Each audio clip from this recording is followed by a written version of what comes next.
Sejam todos bem-vindos. Nós vamos continuar então, com o estudo do Evangelho de Mateus, do Novo Testamento, e hoje nós vamos falar sobre o precursor, o ministério do precursor, que no caso é João Batista.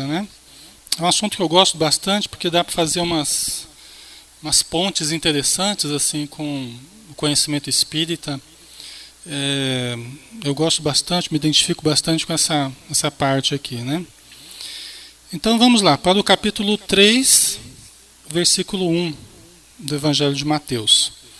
Naqueles dias surgiu João Batista, proclamando no deserto da Judeia.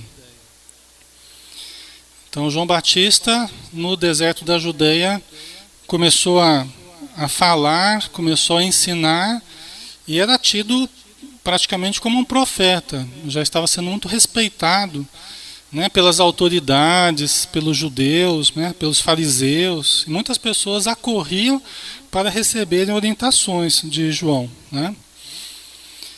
dizendo: arrependei-vos, pois está próximo o reino dos céus. Arrependei-vos, pois está próximo o reino dos céus. É interessante, quando a gente para analisar, pois está próximo o reino dos céus, a gente é remetido para uma outra dimensão de tempo, Porque... Oi? Então vamos lá, Ministério do Precursor, onde nós estamos, João Batista proclamando um deserto da Judeia, dizendo: arrependei-vos, pois está próximo o reino dos céus. Então a gente é remetido a uma outra dimensão de tempo, da proximidade do reino dos céus, está próximo. E a gente pode pensar assim: está próximo, Jesus veio para instalar o reino dos céus na face da terra, mas ele veio instalar o reino dos céus no nosso coração. O reino de Deus está em vós, não procureis alhures, Ele não vem com aparências exteriores, está dentro de vós. Então, veio para instalar o reino dos céus nos nossos corações. Então Jesus estava chegando, já estava ali, reencarnado. O reino dos céus está próximo. Quer dizer, os ensinamentos que nos remetem ao reino dos céus, a instalação, a possibilidade de adesão à proposta de Jesus, e a essa instalação do reino dos céus está próxima. E a gente pode pensar também assim, Jesus, quando se referia, inclusive quando ele fala do discurso profético, tem uma parte que a gente vai falar aqui do discurso profético de Jesus, é um item aqui do Novo Testamento, que Jesus fala uma série de coisas que estariam ocorrendo, que iriam ocorrer, que na verdade a gente é remetido para o momento de agora. Quando a gente lê o discurso profético, tem até uma palestra do Divaldo que ele fez um ano atrás, talvez um pouco mais, que ele faz uma análise do discurso profético. E ele vai falando das coisas que estão ocorrendo hoje. Muito interessante a palestra dele, inclusive. E aí também 2000 anos é próximo. Numa escala de tempo cósmica, vamos dizer assim, 2000 anos são 2 dias. Uma encarnação é um dia.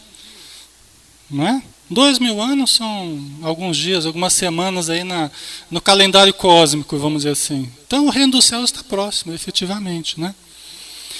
E um fator interessante, uma frase tão pequena, mas... É interessante: arrependei-vos, pois está próximo o reino dos céus. Quer dizer, a condição básica para a mudança, para a melhoria, é o arrependimento. O arrependimento, diferente da culpa, a gente tem que discernir arrependimento e culpa aí. Arrependimento é a constatação do equívoco, do erro. A culpa seria o auto machucar-se, o auto punir-se por ter errado, que não precisa, na verdade. Se a gente levar o erro e acerto como coisas normais, até necessárias para o aprendizado, não há necessidade de a gente ficar se machucando porque errou, mas simplesmente se arrepender e mudar o caminho. Quer falar? Pô, oi, tudo bom? Tudo bem. É tipo uma pergunta que eu tenho, faz muito tempo que eu tipo, sinto essa pergunta pra mim. É tipo, pá, às vezes não tem nada a ver com o que você tá falando, né? Pá, Certo. mas tipo, Então é manda, vamos ver. Você pergunta. naquela coisa espírita, né? Tá. É como que há 500 anos atrás o mundo tinha 300 mil habitantes, cara. Como que hoje em dia, de 6 bilhões de habitantes, a gente é uma reencarnação de alguém, cara? Tá. Tem muita gente que questiona isso aí, né? Como é que é o seu nome? É Rafael. Rafael? Ah, joia, Rafael. Tem muita gente que questiona isso, usando até como argumento, por exemplo, para negar a reencarnação. A conta não fecha, vamos dizer assim, né? Só que um dos princípios do Espiritismo, Rafael, é a pluralidade dos mundos habitados. A gente acredita que não existe só vida na Terra. Aliás, nem só dentro do Espiritismo, muita gente acredita fora também, né? Mas é um dos princípios básicos. Então, dentro dessa lógica espírita, nós temos que levar em consideração as transmigrações dos espíritos, entendeu? Exatamente, como tem a imigração e emigração nas cidades, os estados, os países, tal, sim, nós teríamos entendi. também isso em escala cósmica, em escala planetária, entendeu? Aí já é diferente. A gente até não entende muito bem como funciona isso, mas aí já seria, tá? Aí a conta tipo, já vai fechar. Tá respondida a minha pergunta, minha dúvida, tá esclarecida. Okay, fica à vontade, tá? Com certeza. Aí a conta eu acho que já vai fechar, mas a gente não tem muito essa informação, né? Mas vamos lá. Aí continuando, capítulo 3, versículo 3, assim é a respeito dele o que foi dito através do profeta Isaías. Vós que clama no deserto, preparai o caminho do Senhor, tornai retas suas sendas, que Isaías teria falado, né? E aí a gente vê, porque Isaías foi um dos que mais falou a respeito da vinda, né, do Messias, tal. E aí a gente recorrendo à Bíblia de Jerusalém, porque eu fico sempre usando a Bíblia de Jerusalém é mais meticulosa e faz muita ponte com o Antigo Testamento. O Novo Testamento do Haroldo Dutra, ele é só o Novo Testamento, ele não tem as intersecções com o Antigo Testamento, tá? Então a Bíblia de Jerusalém nos socorre em alguns momentos aí, né? Aí em Isaías 43 está lá, né? Uma voz clama: no deserto abri um caminho para Yahvé. Na estepe aplanai uma vereda para o nosso Deus. Né? Quer dizer, isso é o que está lá no Antigo Testamento, que seria a referência que foi feita aí para a vinda do João o Batista, né? Como precursor para Jesus. Né? João usava veste de pelos de camelo e um cinto de couro em torno dos quadris. Seu alimento era gafanhotos e mel silvestre. Delícia, né? Coisa boa, né? Um quitute, né? Talvez fosse na China, a pessoa ia gostar, né? Você vê como é relativa essa questão de gostos, né? De hábitos culturais, né? Aí tem algumas pessoas que, para aliviar essa questão dos gafanhotos, falam que se alimentava de uma planta que chamava gafanhotos. Eu não sei se é verdade ou se é só para dar uma dourada na pílula, a gente não sabe, né? E que se alimentaria dessas folhas dessa planta chamada gafanhotos, eu não sei. O mel é gostoso, né? Só que engorda, né? Não pode comer muito.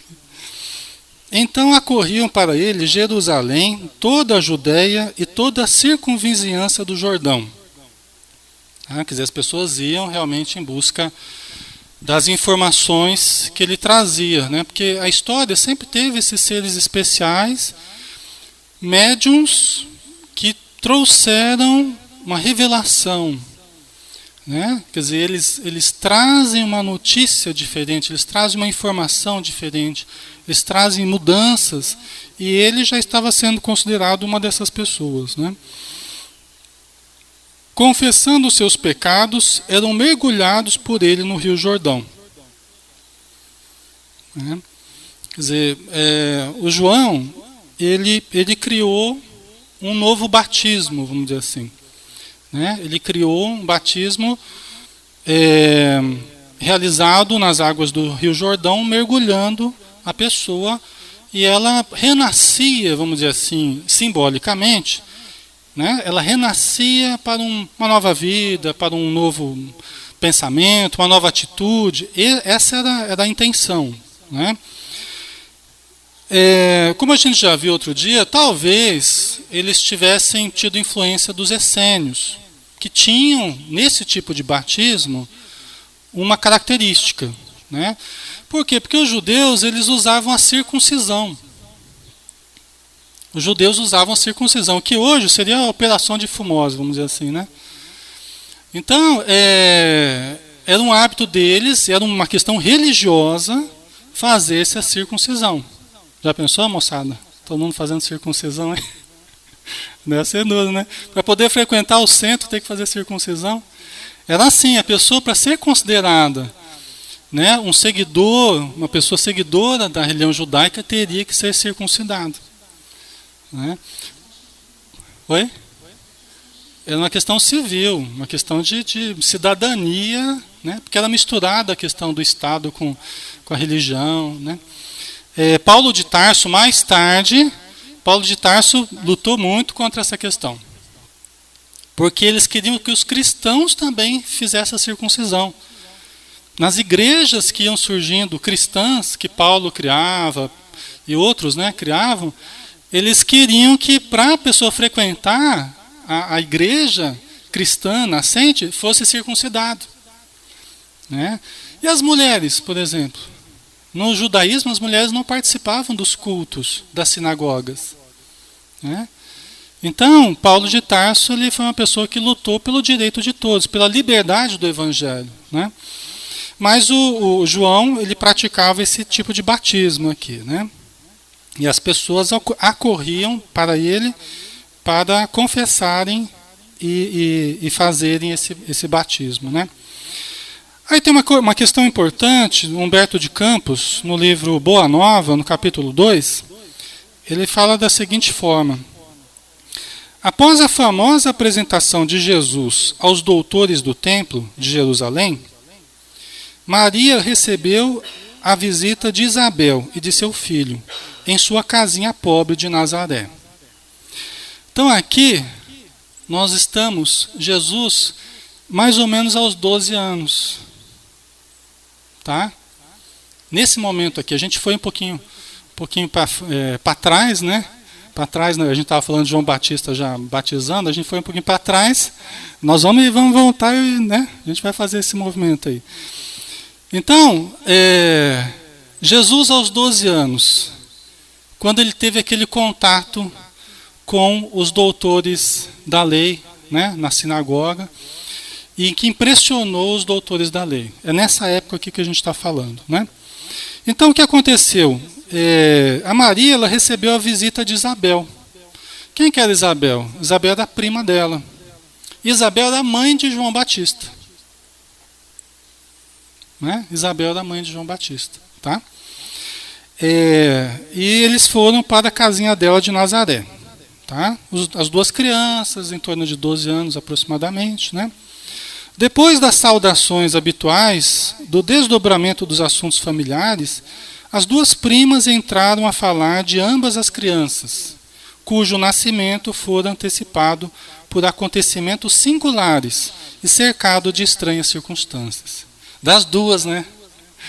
Das duas, porque Maria teve aquela questão lá do José, ela apareceu grávida do Espírito Santo, José não queria aceitar, depois aceitou, tal, né?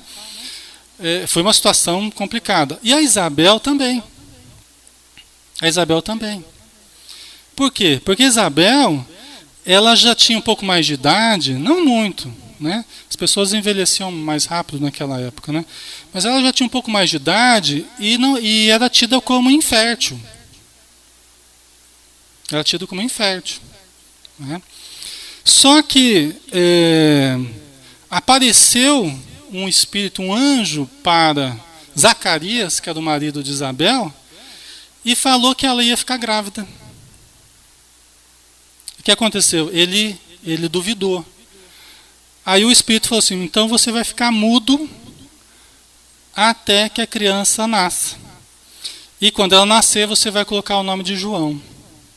Né? E a partir daquele momento ele ficou mudo, ele teria ficado mudo. Né? Só veio realmente a retomar a fala no nascimento, né, de João. Né? O que aconteceu ali a gente não sabe, né, se foi efeito sugestivo, se os espíritos fizeram alguma ação ali na garganta de João, de Zacarias, mas então foram acontecimentos singulares na vida das duas. E agora elas estavam conversando sobre as duas crianças ali, né? O que me espanta, dizia Isabel com caricioso sorriso, é o temperamento de João, dado às mais fundas meditações, apesar da sua pouca idade.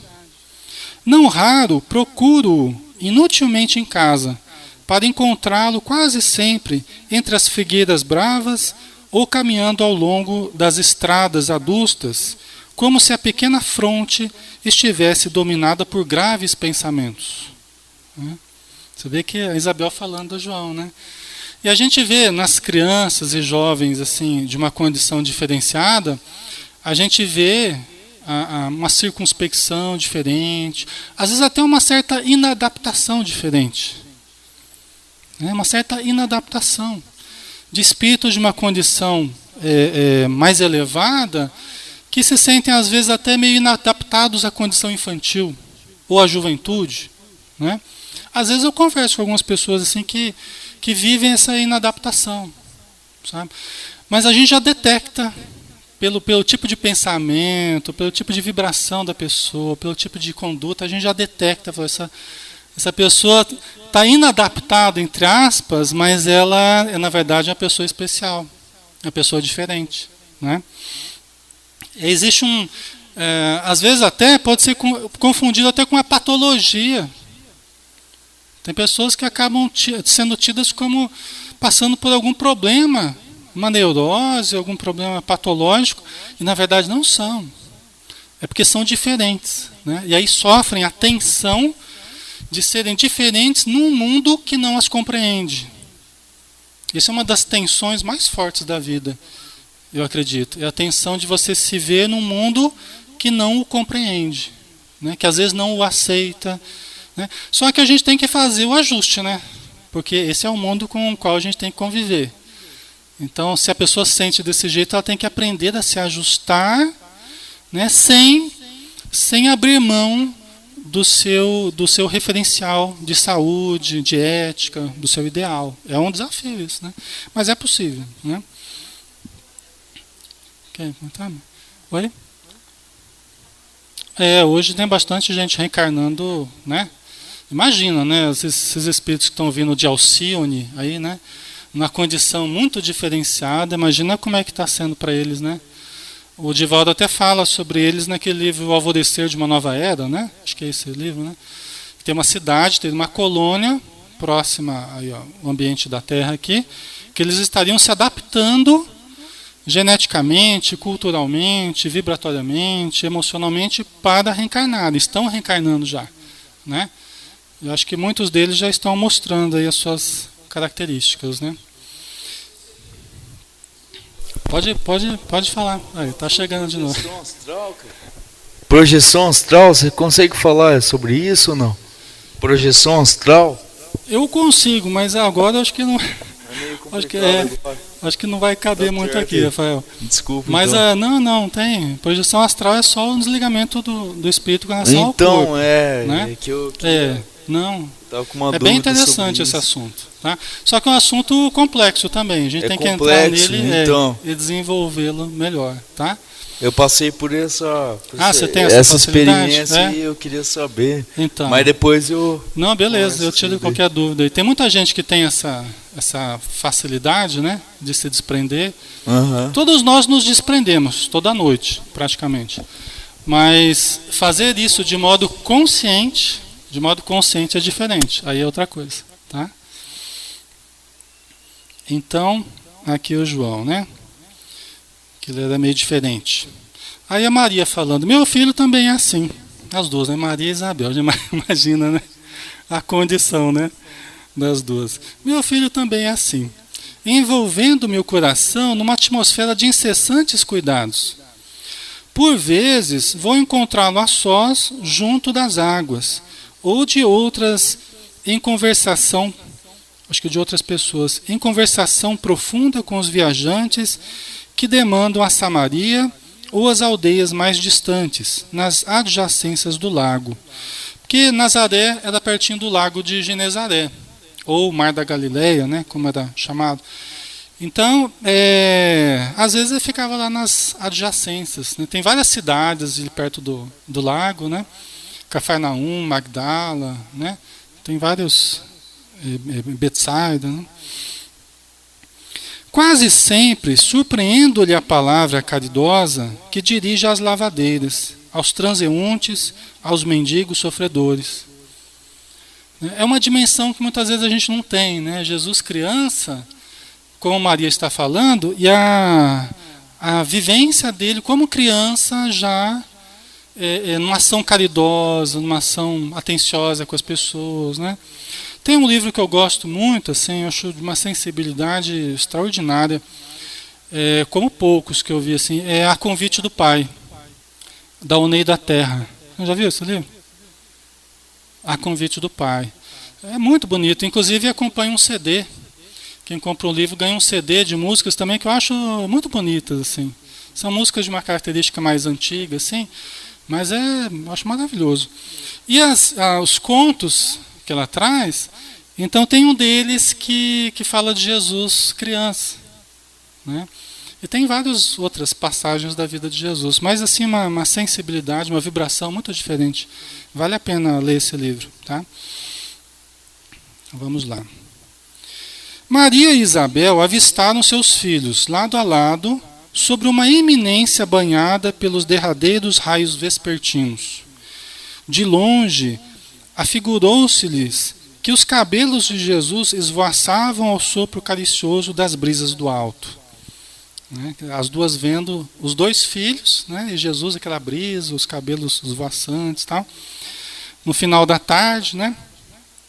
Seu pequeno indicador mostrava a João as paisagens que se multiplicavam à distância, como um grande general que desse a conhecer as minudências dos seus planos a um soldado de confiança. Jesus teria dito, em outro momento aqui, que a gente vai chegar, que dentre os nascidos de mulher, João Batista era o maior. Provavelmente dentre aqueles que ainda precisavam reencarnar, que estavam ligados a essa condição material, né?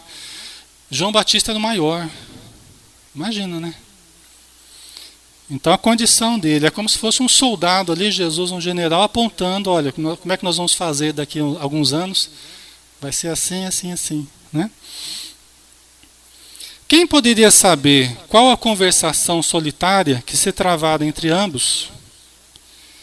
Sabemos, porém, que na manhã imediata, em partindo o precursor na carinhosa companhia de sua mãe, perguntou Isabel a Jesus com gracioso interesse: não queres vir conosco?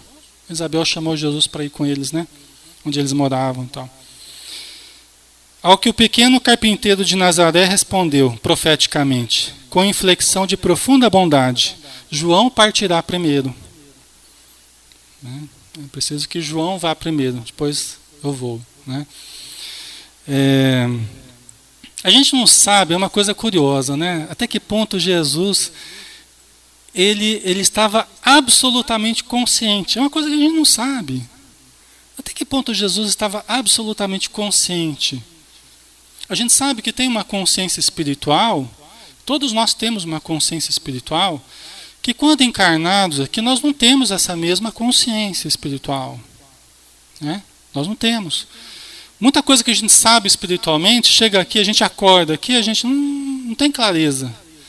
Será que Jesus tinha absoluta consciência de tudo?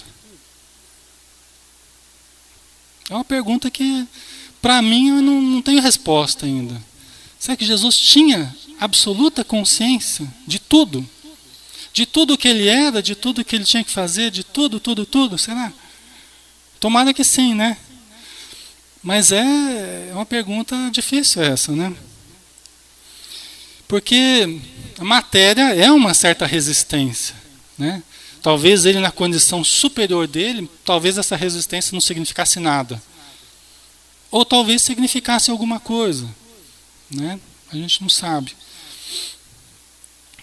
Aí o ensino de João Batista, né? Vendo muitos dos fariseus e saduceus que vinham ao seu batismo, aí João Batista já está grande lá batizando, né? Disse-lhes: raça de víboras, quem vos ensinou a fugir da ira vindoura? Porque as pessoas acorriam ali para o batismo de João, né?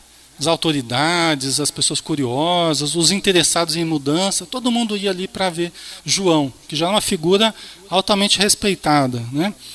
E aí apareciam os fariseus, que eram os doutores da lei do judaísmo, e os saduceus, que faziam parte de uma vertente que seguiam alguns pontos comuns ao judaísmo, mas tinham alguns pensamentos diferentes. Por exemplo, eles não acreditavam na ressurreição. Os saduceus, está até no Evangelho segundo o Espiritismo, né? Eles acreditavam só na vida material aqui. Eles não acreditavam em algo além da matéria. Essa é uma característica dos saduceus, tá? Diferente dos fariseus, né? Raça de víboras, quem vos ensinou a fugir da ira vindoura? Porque ele falava, está próximo o reino dos céus. Arrependei-vos. Aí o pessoal corria lá assustado, né? E os fariseus, saduceus, tal. Por que ele falou assim, raça de víboras? Né? Porque, pessoal, uma coisa é a gente ser tomado pelo medo, pelo instinto de conservação, e a gente tentar se adaptar às situações instintivamente. Baseado nesse instinto de conservação, a gente tentar se mimetizar, vamos dizer assim. Até a Joana de Anjos ela fala sobre isso no livro Amor, Imbatível Amor. Que é diferente, né? É diferente a criatividade e astúcia. É diferente você usar o instinto e a intuição superior. Muitas vezes a gente só quer se adaptar às situações. Um grupo age de um certo jeito, então eu também vou agir que nem aquele grupo age. Para eu ser bem recebido, para eu ser aceito, tal. Esquecendo quem eu sou. Esquecendo de olhar quem eu sou e mudar e melhorar quem eu sou. Eu simplesmente fico me mimetizando. Eu fico me adaptando às situações. Isso não é exatamente bom. Tá? Isso não é bom. Isso demonstra, inclusive, uma falta de contato com o eu profundo, com o eu verdadeiro. Quem eu sou de verdade, né? Então, eu imagino que é por isso que ele falou isso para os fariseus e saduceus. Porque eles estavam simplesmente querendo vantagens, querendo se adaptar a uma situação que parecia ser uma situação grave que estava para ocorrer, né? Fala, Inês. Voltando um pouquinho, eu estava aqui pensando quando você falou na consciência espiritual, né? Uhum. Trazendo isso para a nossa vida hoje, a gente percebe que quando essa consciência espiritual vai crescendo dentro da gente, certo, a gente vai adquirindo mais condições de vencer a gente mesmo, né? Vencer as dificuldades em relação à matéria que muitas vezes nos puxam, né, para esse lado material, e quando precisa muito dessa consciência espiritual ser maior dentro da gente, é verdade, né? Isso mesmo. Por isso que a gente tem que ampliar essa consciência, né, Inês? Expandir a consciência, né? Porque aí a gente estudo, né? Vivência. Consegue, né, viver em condições melhores, né? Quanto mais ela cresce dentro da gente.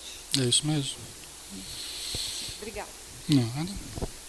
Então, quem vos ensinou a fugir da ira vindoura? Porque eles estavam com medo, e movidos pelo medo, pelos instintos, tentando se adaptar, né? Produzir, portanto, fruto digno do arrependimento. Aí já fica mais claro, né? Quer dizer, não adianta só vocês virem buscar o que eu estou falando, a informação do reino dos céus e tentar se adaptar. Comece a produzir realmente fruto digno de arrependimento. Comece a demonstrar realmente a mudança, né?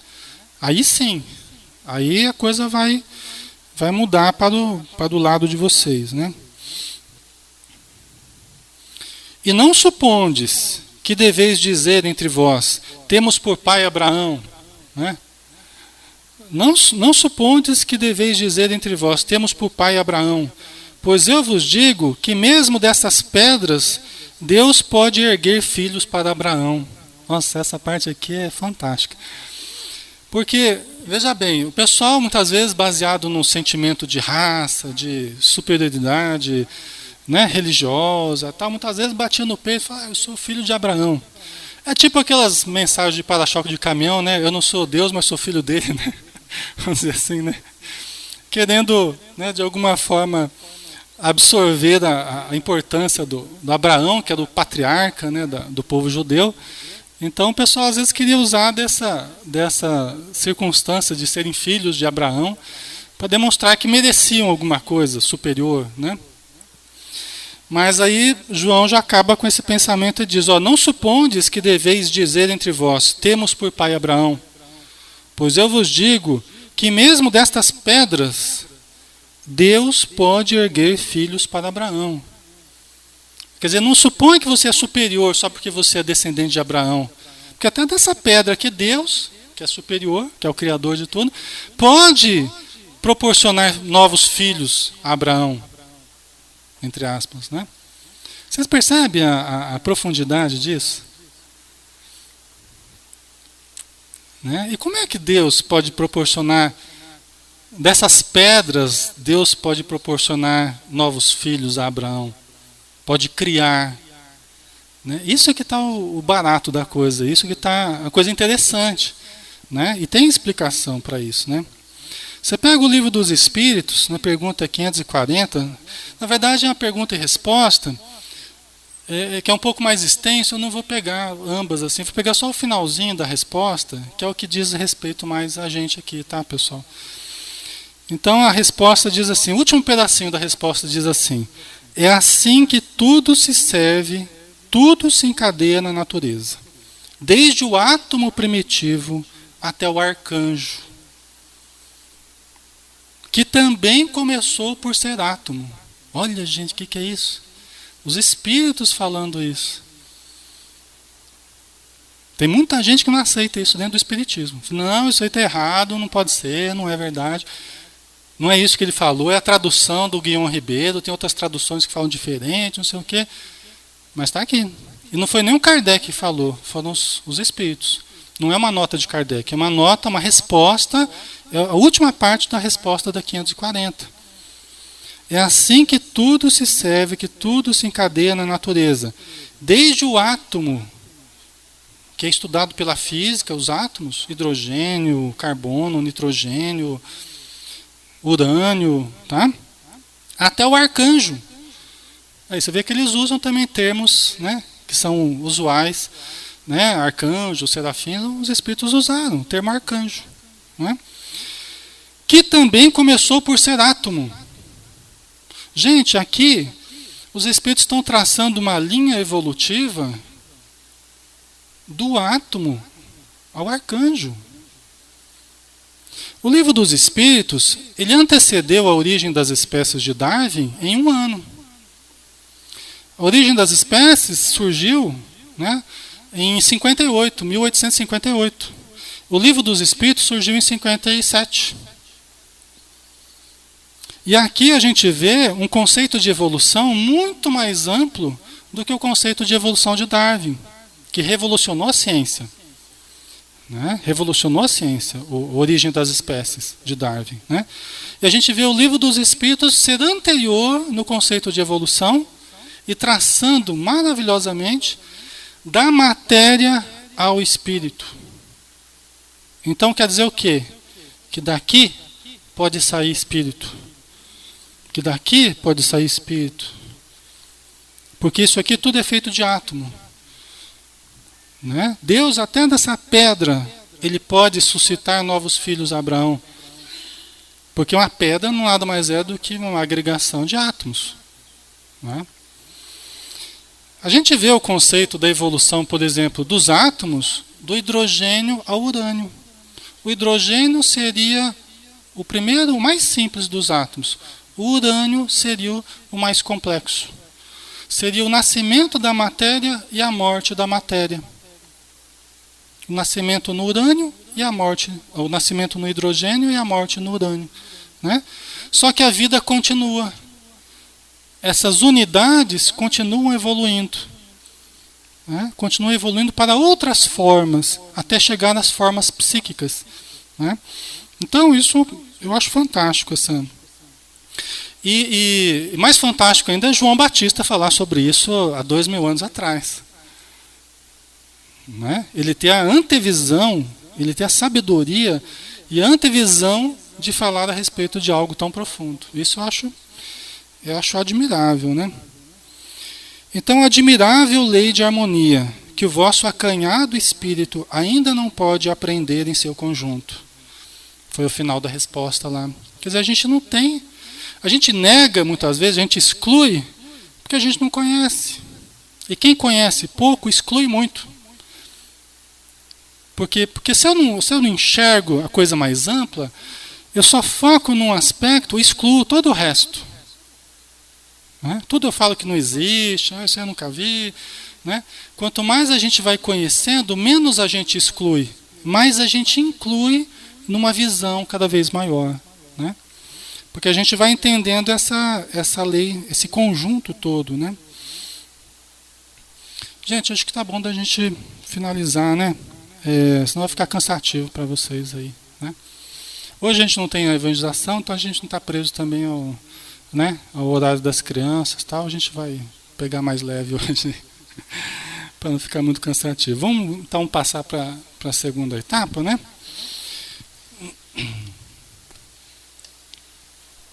Vamos então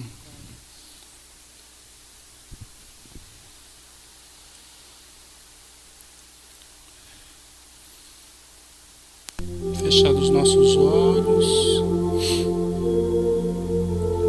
nos preparar, né, para o passe, fazer um trabalho de interiorização, um trabalho de voltarmos para dentro de nós, de buscarmos a nossa essência, que é espiritual, que é transcendente, que é metafísica, e que é assim que nós devemos nos enxergar profundamente, buscando o que há de divino em nós, o que há de transcendente em cada um de nós.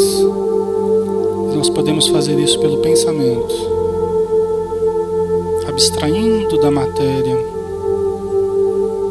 e nos identificando com a energia que somos constituídos. A energia divina que permeia os nossos corpos, as nossas mentes e todo o universo, a substância criadora divina. E vamos então relaxando, tranquilizando o corpo, para que as sensações espirituais, a sensação de leveza, as vibrações que percorrem o nosso ser, sejam melhor percebidas por cada um de nós, podendo desbloquear pontos de tensão, de acúmulos energéticos, favorecendo também que outros pontos possam ser abastecidos, regularizados, para que Deus esteja em nós com toda a sua potencialidade, com a sua harmonia, com a saúde, com a sua paz, proporcionando-nos infinito bem-estar. Vamos mentalizar uma paisagem bonita, um ambiente perfumado, colorido, e nos imaginemos nessa região de beleza, de paz. Podemos imaginar uma região transcendente, diferente de tudo o que nós já vimos, mas tocada por uma beleza e por uma harmonia que nós podemos perceber. que nós podemos sentir. Vamos então exercitando a criatividade e visualize você nessa região, uma visão saudável, positiva, brilhando como tudo ao seu redor, como um sol, como uma estrela radiante, recebendo e irradiando amor, recebendo e irradiando paz, mergulhados na harmonia, na energia curativa, fazendo o nosso corpo espiritual vibrar, sentindo o influxo energético que percorre cada parte do nosso corpo.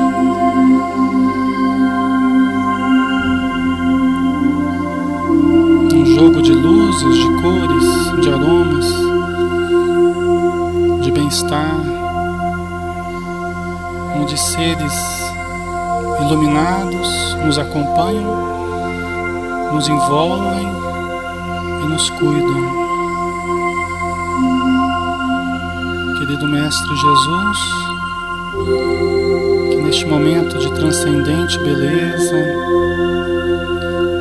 que possamos aurir o elemento de vida que carecemos para a nossa melhora, para a nossa cura física e espiritual. Que seja feita a Tua vontade, Senhor, acima da nossa, mas que por misericórdia possas estender a Tua radiância a todos nós que aqui estamos, aos médiuns que irão irradiar as energias ectoplásmicas e a todos nós que nos beneficiaremos desses fluidos divinos que vertem através de Suas mãos. Muito obrigado, Senhor. Esteja conosco hoje e todos os dias. Que assim seja.